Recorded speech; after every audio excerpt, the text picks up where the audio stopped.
Pessoal, esses dois exemplos de indução forte foram mais pesados mesmo, eu sei disso. Na verdade, para a gente precisar ou para a gente chegar a usar a indução forte, a gente precisa ter uns probleminhas mais complexos mesmo. Mas para finalizar essa aula, vamos pensar num exemplo muito mais tranquilo. Vamos pensar num exemplo com baralhos. Imagine, por exemplo, o seguinte jogo, um jogo bem simples, pessoal. O jogo só joga dois jogadores.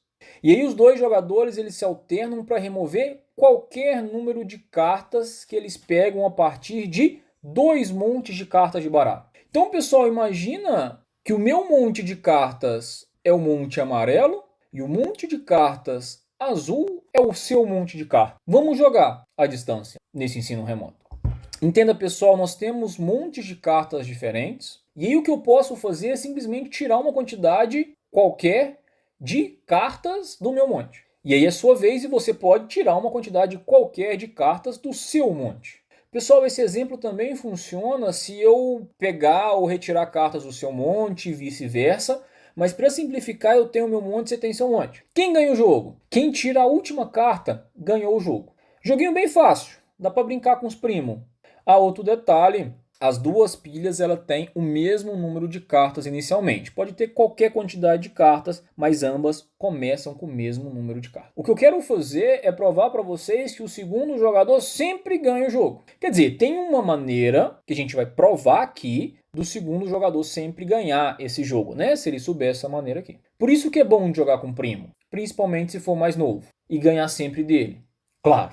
Pessoal, para a gente provar que a gente sempre ganha nesse joguinho, a gente vai usar indução, claro. E indução forte, claro, também. Bom, e a gente vai começar essa demonstração, ou pelo menos começar a entender qual que é o problema, pensando em joguinhos mais simples, com poucas cartas. Claro que com 0 cartas não tem jogo. Mas imagina uma única carta. 2 montes, uma carta em cada monte. Você começa, claro, eu quero ganhar. E aí, pessoal, se vocês tiram uma carta desse monte, o que eu vou fazer é tirar uma carta do meu monte e eu vou ganhar. Simples assim. Eu vou representar isso com um P de 1.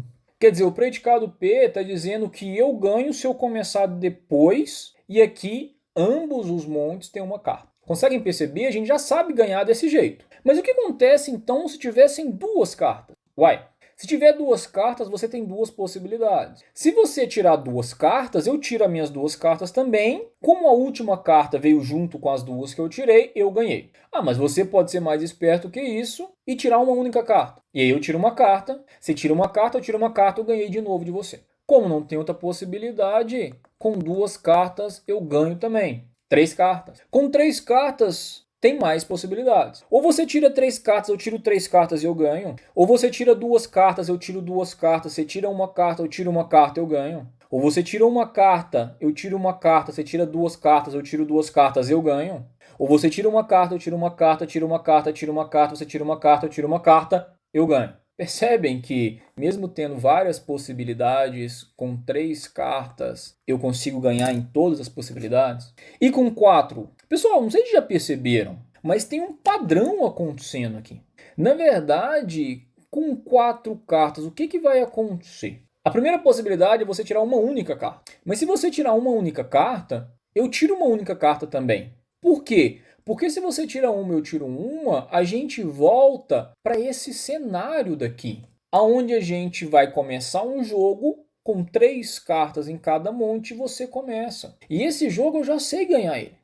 Mas você com 4 cartas poderia tirar 2 cartas. E por que eu vou tirar 2 cartas também? Porque se eu olhar aqui na minha memória, eu sei ganhar o jogo que tem 2 cartas, 2 cartas. Se você tirar 3 cartas, eu tiro 3 cartas também, porque o jogo tem uma carta, eu sei ganhar. Então, eu ganho sempre com 4 cartas. E se fossem 5 cartas? A mesma coisa. Se você tira uma, eu tiro uma também, porque eu quero voltar naquele cenário de 4 cartas. Então é isso, pessoal. Imagina que eu tenho... Ou assuma que vale aqui de P de 1, P de 2, até um P de K qualquer. Até um valor K qualquer, eu pensei em todas as possibilidades possíveis, escrevi no meu caderno e eu sei ganhar. Até um K qualquer. Se a gente for jogar, só que agora, com K mais uma cartas, o que eu vou fazer? Eu vou copiar... Quer dizer, a quantidade de cartas que você tirar, eu vou tirar igual. Por quê? Porque eu quero retornar a um cenário anterior que eu já sabia ganhar. Percebem?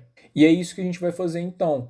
Provar esse teorema, claro que eu não vou ficar fazendo conta aqui, a prova ela é argumentativa, mas é o seguinte, assumindo que com n menos k cartas eu consigo ganhar, prove que eu consigo ganhar com n cartas em cada monte. Mas é claro, num joguinho com n cartas, você vai ter que tirar uma quantidade de cartas, você vai tirar k cartas, e aí você tirando k cartas, o que eu vou fazer? Eu vou tirar k cartas também. Desse modo, eu posso usar a minha hipótese de indução, e a minha hipótese de indução é que eu ganho o jogo se eu comecei depois. Bom, eu fico por aqui. Obrigado pela paciência, por assistir até aqui, e a gente se vê em breve.